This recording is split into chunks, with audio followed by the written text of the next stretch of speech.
Hello friends, welcome back to my channel. आज के video में मैं स्पेसिफिकली एमबीए से रिलेटेड बात नहीं करने वाला हूँ, लेकिन आपकी पर्सनल लाइफ से, आपकी स्किल डेवलपमेंट से रिलेटेड मैं बातें करूँगा।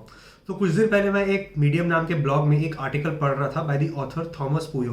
तो उन्होंने ये बताया है अपने ब्लॉग में कि क्या आपको किसी एक स्किल में एक्सट्रीम मास्टरी हासिल करनी चाहिए या एक कॉम्बिनेशन ऑफ स्किल्स में आपको वर्क करना चाहिए ताकि आप एक और एफिशिएंट इंडिविजुअल बन पड़े। तो एक बहुत इंटरेस्टिंग डिटेल्ड ब्लॉग उन्होंने लिखा है, अलग अलग एग्जांपल्स देके, जिसके थ्रू मैं आपको ये समझाने की कोशिश करूंगा कि आपको एक्चुअली में क्या करना चाहिए। और क्योंकि आप because you want to become a multi disciplinary individual, MBA करने के बारे में आप सोच रहे हो और आपको एक कॉर्पोरेट लीडर, एक मैनेजरियल पोजीशन में आप जाने के बारे में सोच रहे हो, तो ये वीडियो आपके लिए बहुत बहुत इंपॉर्टेंट है। अब आप इमेजिन करिए कि आपको इंडियन क्रिकेट टीम के लिए क्रिकेट खेलना है। अब उस प्लेइंग 11 में आने के लिए आप ये इमेजिन कर सकते हैं कि आपको कितनी मेहनत करनी पड़ेगी। और मेहनत को तो छोड़िए, मेहनत के साथ साथ और ऐसे कितने एक्सटर्नल फैक्टर्स हैं, external environments that has to go in your favour. आपकी किस्मत कैसी है, आपका जेनेटिक मेकअप कैसा है, और ऐसे बहुत सारे ऐसे external factors, right place and right time वाली चीज़ें हैं जो आपके फेवर में काम करनी चाहिए अगर आपको इंडियन क्रिकेट टीम में सेलेक्ट होना है। अब विराट कोहली को देखिए, वो प्लेइंग 11 में आने के लिए उसने कितनी मेहनत की होगी right from his childhood to the point where he is right now. तो अब मैं आपको एक चार्ट दिखाता हूँ। एक्स एक्सिस में आपका है total population and Y axis में आपको कितनी मेहनत करनी पड़ेगी उस स्किल के लेवल को अटेन करने के लिए। अगर आप देखिए, अगर आपको टॉप 50% में आना है तो आपको इतनी ज़्यादा मेहनत नहीं करनी पड़ेगी, थोड़ी बहुत कुछ महीनों की मेहनत से आप टॉप 50% में आ सकते हो। आपको अगर पूरी दुनिया के टॉप 10% में आना है उस पर्टिकुलर स्किल की मास्टरी लेवल में, तो आपको थोड़ी बहुत ज़्यादा मेहनत करनी पड़ेगी। It will take some time but you can get there top 10%। लेकिन अगर आपको टॉप 1% में जाना है और टॉप 1% के भी बियॉन्ड जाना है, among the best people in the world, then the amount of work that will go through in you being able to get there will be immense and absolutely brutal। तो आप ये chart की तरफ समझिए कि अगर आपको बेस्ट बनना है आपको दुनिया के वर्ल्ड में, तो आप देखिए the amount of effort requires is phenomenally high। And क्योंकि इस लेवल ऑफ स्किल पहुंचने के लिए बहुत सारे एक्सटर्नल फैक्टर्स भी आपके फेवर में जाना चाहिए। ऑथर ये कहते हैं कि rather than being great at one skill, अगर आप एक कॉम्बिनेशन ऑफ स्किल्स में टॉप 5% या टॉप 10% में आ पाते हो, then that way you are able to become more successful. कैसे, आपको मैं अभी बताता हूँ। तो ऑथर बेसिकली ये बोल रहे हैं कि आपको अपनी स्किल स्टैकिंग करनी चाहिए। आप मल्टीपल 4-5 स्किल में दुनिया के टॉप 10% में आ जाइए and that will be as equivalent to being the best people in the world. देखिए, ये जो ऑथर है वो जाना चाहते थे स्टैनफोर्ड बिजनेस स्कूल। स्टैनफोर्ड जाने के लिए उनको जीमैट का एग्जाम देना था, ठीक है। तो जीमैट का कट ऑफ जो चाहिए उनको वहाँ पे जाने के लिए वो था अराउंड 97 परसेंटाइल।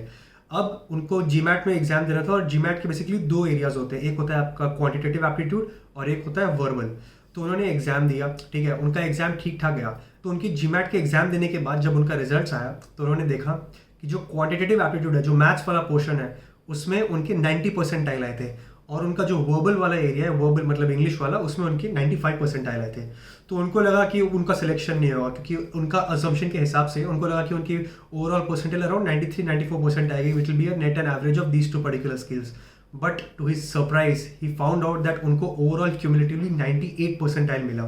अब आप बोलेंगे ऐसे कैसे हो सकता है। अब देखिए, ज़रूरी नहीं है कि जो लोग इंग्लिश में बहुत अच्छे हैं वो लोग मैथ्स में भी बहुत अच्छे हो, और ज़रूरी नहीं है कि जो लोग मैथ्स में बहुत अच्छे हैं उन लोग इंग्लिश में बहुत अच्छे हो। तो ये ऑथर इंग्लिश में भी थोड़े बहुत अच्छे थे और मैथ्स में भी टॉप 10% में थे। तो क्यूमुलेटिवली इन दो स्किल्स में वो इतने ज़्यादा अच्छे थे कि वो ओवरऑल अगर इन दो स्किल्स को हम कंबाइन करें तो वो 98 परसेंटाइल में आ रहे थे। ऐसा इसलिए हुआ क्योंकि ऑब्वियसली बहुत सारे स्टूडेंट्स होंगे जिनकी मैथ्स में 97-98 परसेंटाइल आई होगी, लेकिन वर्बल में हो सकता है 60-65 परसेंटाइल, तो उससे उनका नेट स्कोर बहुत डाउन हो गया, एंड वाइस वर्सा ऑल्सो। तो अब आप ये वाला चार्ट देखिए, सेम है, एक्स एक्सिस में आपका पॉपुलेशन है और राइट एक्सिस में आपका amount of effort that goes to है। और यहाँ पे मैंने दो स्किल की बात की है। तो इस ग्राफ में आप देखिए कि अगर आप एक स्किल 1 में 10% टॉप 10% में आ पाते हो एंड स्किल 2 में टॉप 10% में आ जाते हो, तो आपका अगर इन स्किल्स को ओवरलैप करें तो आप दुनिया के टॉप 1% में आ जाते हो इन अ कॉम्बिनेशन ऑफ दो स्किल्स। लेकिन वहीं अगर आपको इन दो पर्टिकुलर स्किल में दुनिया के 1% में जाना होगा, then you will have to double the amount of efforts and बहुत सारे ऐसे एक्सटर्नल फैक्टर्स भी आपके वो फेवर में वर्क करना पड़ेगा, that is not in your control. तो ये एग्जांपल को इलस्ट्रेट करने के लिए एक सिटी को अज्यूम करते हैं जिसका पॉपुलेशन है 1 मिलियन पीपल, एंड आप ये अज्यूम करिए कि आप किसी भी 6 स्किल्स में टॉप 10% में आते हो इस पर्टिकुलर सिटी में। तो अगर हम इन 6 स्किल्स को एक साथ कंसिडर करें तो 1 million multiplied by 10% into 10% into 10% into 10% into 10% into 10% अगर हम ले तो उसका वैल्यू आएगा 1। यानी कि पूरे शहर में इन 6 स्किल्स को अगर हम इंक्लूड करें तो इन 6 स्किल्स में टॉप 10% आने वाला कोई इंडिविजुअल ही नहीं है, वो सिर्फ एक ही इंडिविजुअल है जो इन पर्टिकुलर 6 स्किल्स में सिटी के टॉप 10% में आता है। तो ये था एक amazing examples why skill stacking can work in your favour.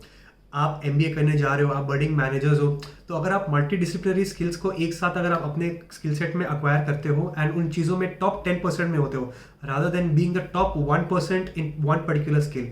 So that gives you a much more holistic perspective of approaching any problem and gives you more hands to solve that problem also. Obviously it goes without saying कि in particular सारे skills को acquire करने के लिए भी जिसमें आप top 10% आना चाहते हो बहुत मेहनत लगेगी, क्योंकि this is not one skill or two skill.